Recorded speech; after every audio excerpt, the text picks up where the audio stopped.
কিশোর বয়সেই আল আমিন, সততার অনন্য দৃষ্টান্ত। সিরাত পর্ব ৫। বিসমিল্লাহির রহমানির রহিম।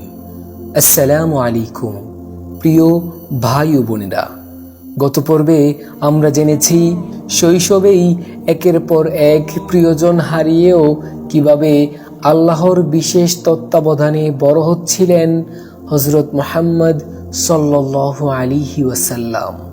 আজকের পর্বে আমরা জানব কিভাবে কিশোর বয়সেই তিনি হয়ে উঠলেন পুরো মক্কার সবচেয়ে বিশ্বস্ত মানুষ।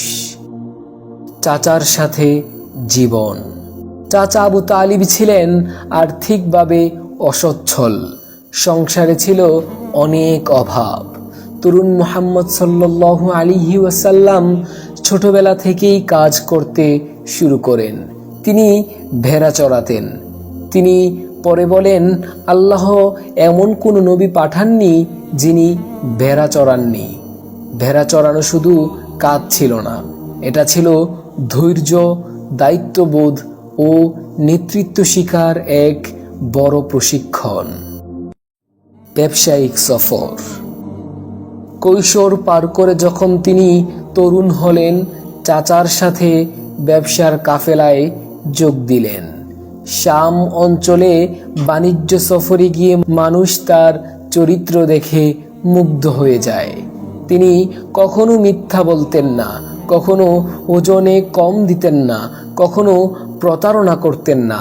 যে সমাজে প্রতারণা ছিল সাধারণ বিষয়, সেখানে তিনি ছিলেন ব্যতিক্রম।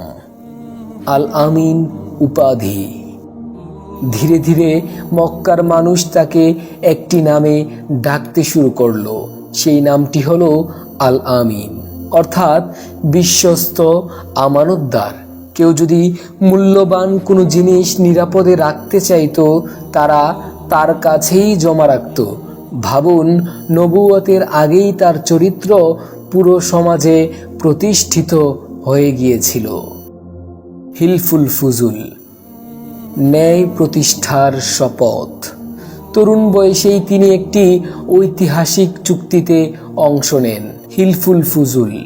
এর উদ্দেশ্য ছিল মক্কায় কেউ অন্যায়ের শিকার হলে সবাই মিলে তার পাশে দাঁড়াবে।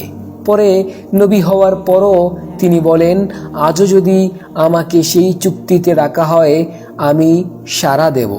এই থেকেই বোঝা যায় তিনি ছিলেন ন্যায় বিচারের প্রতীক। চরিত্রের বিশুদ্ধতা। মনে রাখবেন, সেই সময় মদ, জুয়া, মূর্তি পূজা ছিল সাধারণ বিষয়, কিন্তু তরুণ মুহাম্মদ সাল্লাল্লাহু আলাইহি ওয়াসাল্লাম কখনো এসবের কাছে যাননি। আল্লাহ জন্ম থেকেই তাকে পবিত্র রেখেছিলেন।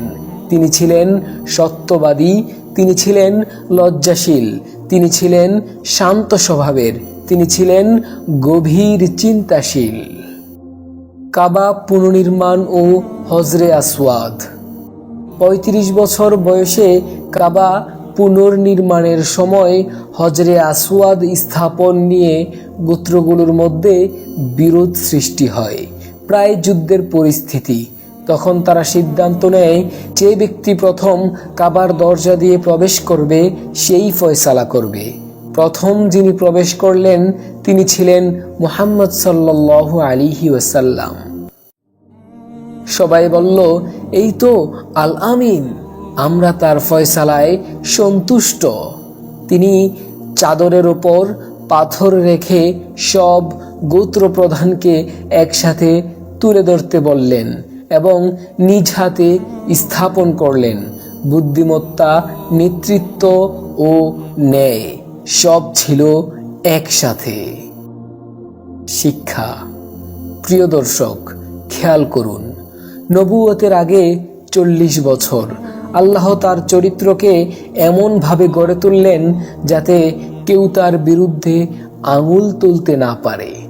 আজ আমরা কি নিজেদেরকে এমনভাবে গড়ে তুলছি যাতে মানুষ আমাদের বিশ্বাস করতে পারে? রাসূল সাল্লাল্লাহু আলাইহি ওয়াসাল্লাম এর সবচেয়ে বড় দাওয়াত ছিল তার চরিত্র।